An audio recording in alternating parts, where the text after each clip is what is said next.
Y como lo decía Alejandro, pues el tema de la despenalización es apenas una de las conversaciones que se deben tener en diferentes reuniones para hablar sobre cambiar la iniciativa, cómo se trata o cómo se maneja esta estrategia de antidrogas en América Latina.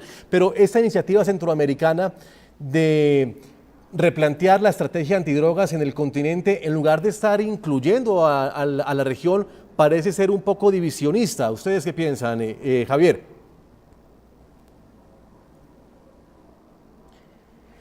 Es que, mira, la división se da en un contexto en que Panamá y Costa Rica han dicho, ok, discutamos el tema en los términos que lo ha planteado el presidente Otto Pérez Molina, y en un contexto en que los países, del resto de países que precisamente tienen ejércitos y necesitan hacer útiles esos ejércitos, ven difícil que la política antidrogas se pueda mover en un espacio más allá de este espacio tradicional que involucra a las Fuerzas Armadas, la imposición de la ley, la interdicción.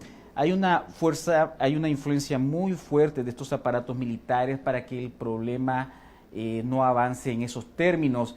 Y yo por eso creo que es súper interesante la actitud del presidente de Guatemala, porque no obstante que tiene un ejército bastante involucrado en la actividad contra la delincuencia organizada y el narcotráfico, ha planteado un tema que a él mismo le pudiera afectar mucho en sus relaciones con los altos mandos del ejército. Él es un exmilitar y si ha planteado esto, ojalá que sea porque hubo un cabildeo antes de que venía una propuesta de esta naturaleza. Las resistencias de los grupos militares a esto es muy fuerte, insisto. Es decir, ellos quieren que las políticas públicas importantes en materia de antidrogas se mueva en el círculo de ellos y en el control de estas entidades. Alejandro, el tema del poder de las fuerzas militares en las decisiones de estos países, ¿puede ganar el pulso en Guatemala la presión de diferentes mandos del ejército para cambiar esa idea de legalizar o de despenalizar el consumo de droga? Es que yo insisto que esa no es necesariamente el planteamiento del presidente Pérez Molina. Lo que el planteamiento es un poquito más amplio de debatir cuáles son los costos, cuáles son los beneficios de la actual estrategia antinarcóticos. Yo creo que hay un punto en el cual sí puede haber cierta forma de consenso dentro del propio Guatemala y aún en la región, que es lo que se plantea en la propia cumbre, que es el establecimiento de algún tipo de mecanismo financiero que redistribuya de otra manera los costos del combate. Ahí yo creo que sí podría haber espacio para que las propias élites militares y empresariales de la región se sumaran. La pregunta es qué tipo de planteamiento se puede hacer que sea aceptable en Estados Unidos, que es básicamente a quien va dirigido el mensaje. Sí, y de esa propuesta que salió de esa minicumbre de América Central con sede en Guatemala hablaremos en segundos ya en el programa. Por ahora, permítame, señores, saludamos en Tegucigalpa, en Honduras, a la vicepresidenta María Antonieta Guillén. Señora vicepresidenta, bienvenida a la noche, gracias por acompañarnos. Y le pregunto, con la bienvenida, ¿cuál es su preocupación frente al aumento considerable del narcotráfico en Centroamérica y desde luego en su país? Bueno, muy buenas noches igualmente desde Honduras. Un saludo a toda la audiencia. Efectivamente, el tema antidrogas, como usted lo dice, es un punto muy importante dentro de toda la agenda de seguridad. Y la verdad que esto tiene una dimensión mayor que simplemente pensar en una lucha antidrogas, porque el tema del narcotráfico en nuestro país hace que esto tenga una diversificación después en distintas patrones de conducta, categorización de hechos delictivos que han venido a golpear mucho todo el clima social y por lo tanto a distorsionar muchos de los parámetros sobre los cuales Honduras pudiera pensar tiene una vida sin violencia, con tranquilidad. Entonces, este es un tema fundamental y es un tema de sobrevivencia, diría yo, porque basado en la seguridad es en lo que se apoya realmente las posibilidades o las perspectivas de un país para desenvolverse en lo económico, en lo social y también en todo lo relacionado y tan fundamental como son los valores. Vicepresidenta Guillén, Honduras, ¿qué piensa de la propuesta de despenalización de drogas hecha por el presidente de Guatemala, Otto Pérez?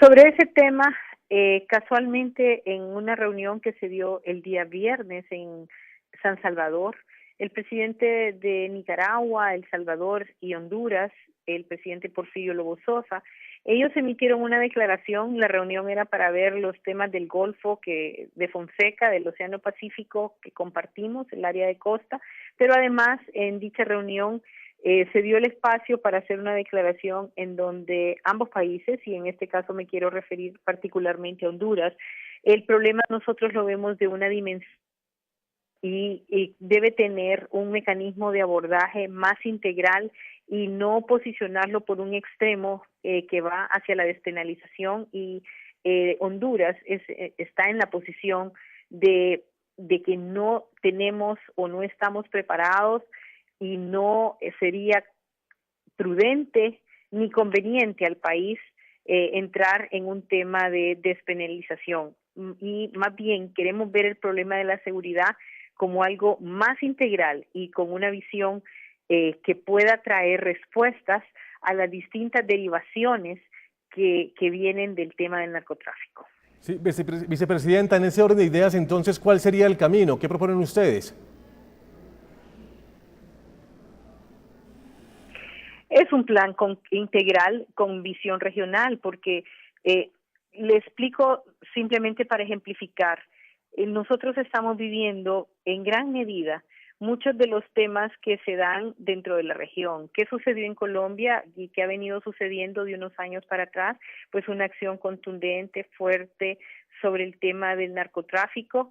En México también un combate fuerte. Entonces, todo esto actuado, como decirlo así, como un embudo. Y nuestra posición geográfica, que es muy conveniente en materia comercial, en materia turística, también resulta extraordinariamente conveniente para hacer el punto de tránsito de esta mercancía hacia los mercados que tienen mayor demanda de ella. Entonces, tenemos que buscar un mecanismo a través del cual podamos combatir con mayor eficacia, y ahí es donde viene también el involucramiento de otros países como Estados Unidos, con el cual a nivel regional se ha estado conversando en poder desarrollar una serie de proyectos que están orientados, que van desde el control del narcotráfico a también medidas de prevención y que tienen implicaciones en el ámbito social. Permítame, señora vicepresidenta, vamos a Washington y saludamos a Eric Olson. Él es un experto principal en temas de seguridad del Instituto de México. Señor Olson, gracias por acompañarnos y bienvenido.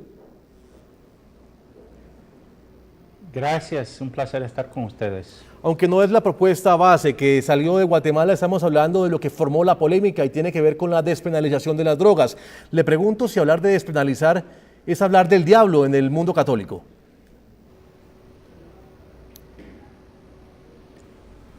Bueno, yo no sé exactamente, pero yo creo que hay mucha diferencia en opiniones en cuanto al tema de despenalización, tanto dentro del mundo católico, sino en otros mundos religiosos también. Yo creo que políticamente es algo bastante complicado y difícil acá en Estados Unidos hablar de la despenalización de las drogas. Le hago para entender un poco el tema de cerca si se parece al diablo, porque es que cuando hablan de despenalizar, por lo menos en la cumbre de Guatemala, lo que hizo fue ahuyentar a los demás mandatarios de Centroamérica y terminaron de 6 presidentes, llegando solo a la cumbre 3 de ellos. Y se nota que en la región se ha dividido por cuenta de ese tema. ¿Usted qué piensa? Bueno, obviamente es un tema muy sensible y habrán los que no quieren discutirlo. Yo creo que lo que yo entendí del presidente de Guatemala es que él trata de que haya alguna discusión, un diálogo abierto sobre este tema. Yo siento que los guatemaltecos deben sentirse pues mucho el peso de la violencia que viene a raíz del tráfico de la droga, y entonces están buscando algunas alternativas a eso. Yo no creo que va a prosperar políticamente, pero obviamente, y así lo dijo el vicepresidente Biden, Estados Unidos entiende que la tragedia y la violencia que viene a raíz del tráfico de la droga es significativo, y si hay necesidad de un diálogo sobre este tema, están dispuestos a que se haga. Yo creo que también, siendo muy realistas políticamente, hay que entender que no hay condiciones políticas en Estados Unidos para despenalizar o legalizar, y yo creo que el hecho de que no se pueda hacer de esa forma en Estados Unidos significa que la violencia va a continuar, aunque despenalicen en Centroamérica.